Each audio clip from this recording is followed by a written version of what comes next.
ఈ కార్యక్రమానికి feed medicines company Venugopal గారు,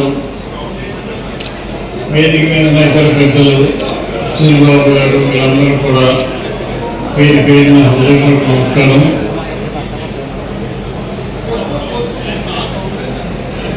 భారతదేశంలో ఆంధ్ర రాష్ట్రంలో ఆక్వా ఎంతో అభివృద్ధి చెందింది. ఈ అభివృద్ధి చెందుతున్న ఆక్వా రంగానికి సరైన ఫెసిలిటీస్ ఇచ్చినట్లయితే మరింత అభివృద్ధి చెందే అవకాశం ఉంది. మనకి విదేశీ మార్గద్రవ్యాన్ని సంపాదించే అవకాశం కలుగుతుంది.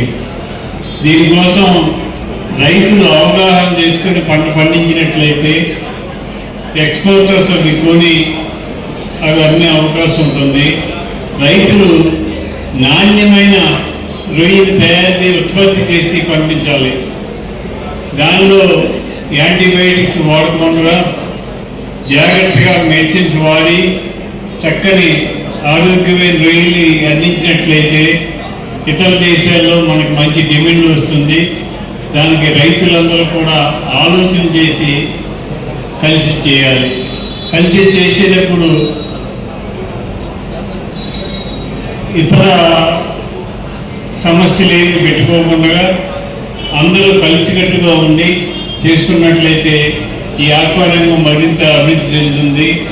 మన కేంద్ర రాష్ట్ర ప్రభుత్వాలు కూడా దీని మీద పూర్తి సహకారాన్ని అందిస్తున్నాయి.